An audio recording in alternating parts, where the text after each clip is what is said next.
Hey everybody, welcome back. My name is Megan Johnson and we are back to talking about the generations.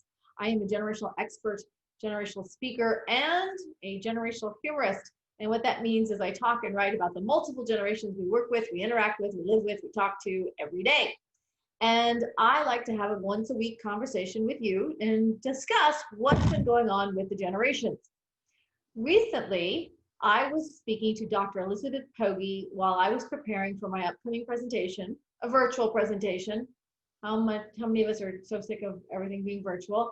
But this is a virtual presentation for the upcoming National Preceptors Pharmacy Conference. So everybody in the audience are pharmacists, but they also are preceptors. And a preceptor is a teacher or an instructor. I was interviewing Dr. Elizabeth Pogge, and she is also a Gen Xer like myself, and she was telling me how being a preceptor has changed and also how the new learner, Generation Z, how they have changed.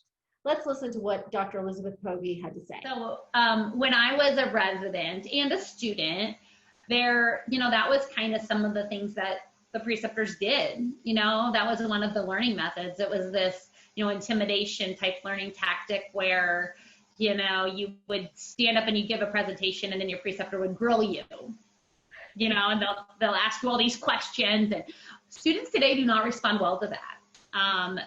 They very much so will shut down. They'll get very upset. They'll get very angry. They'll feel like that they're getting attacked. And you're like, yeah, that's kind of a learning tactic. So that doesn't work well for students. And I find that kind of, being harsh or abrasive is very difficult. Students need to be nurtured right now. Dr. Pogge was one of those terrific interviews that she really sort of shed some light on what it's like to be a preceptor. What I loved most in that snippet was that she compared her experience as a student to the students of today. She said, when she was a student, you stood up in front of the room, you gave a presentation, and your preceptor peppered you with questions.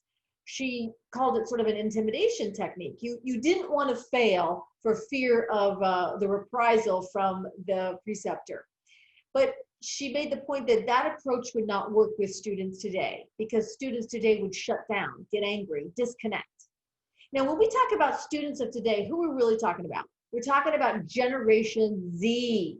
These are people born between 1997 and 2012. This generation, if you think this generation, Generation Z, is just like Millennials, you're wrong. That's like saying Millennials are just like Generation X. Generation Z is an entirely different generation. First, the biggest difference is that Generation Z is the first generation to truly grow up in the smartphone era. Yes, Millennials, you had smartphones. In fact, thank you, Millennials. You showed us how to use our smartphones. But Millennials, you also probably remember things like DVD players.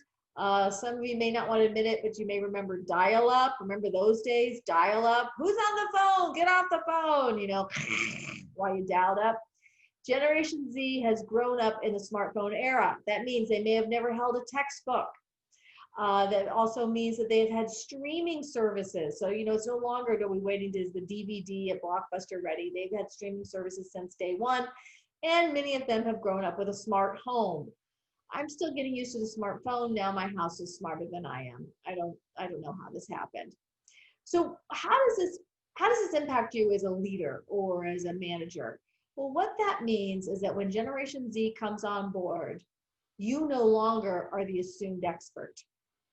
It's no longer the assumption that just because you're the manager, just because you're my preceptor, my teacher, my instructor, my supervisor, that does not mean you are necessarily the expert. Who's the expert? The internet. This is the first generation to truly perceive the internet as the expert. Now, does that mean that you can't tell a Generation Z what to do? Well, yeah, of course you can. All of us need to be told what to do, especially when we're doing something we've never done before. Remember, Millennials, you told us what to do when we're trying to figure out our smartphones. So there are some situations where we do tell people what to do. That's necessary. If you've never done it before, I got to tell you how to do it.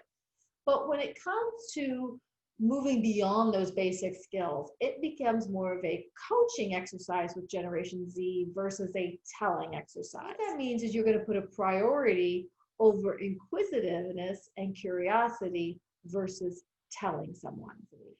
Second thing you want to do is give timely feedback, right? And I know we've been talking about timely feedback with millennials, but Generation Z, that timely feedback is vital. So for example, we'll go back to the preceptor example. Dr. Pogge said, my students know that as soon as our rounds are done, I'm going to give them feedback because I've told them that from the beginning. When the rounds are done, you'll get feedback.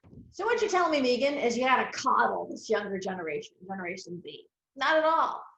Isn't the end goal that we help people develop to be the best that they can be, to come to work prepared and ready? And if we have to change our approach to make that successful, why is that bad? Thank you so much. I look forward to seeing you next week when we continue to investigate the incredible generations we work with, live with, interact with, and talk to every day. See you soon, virtually. Bye.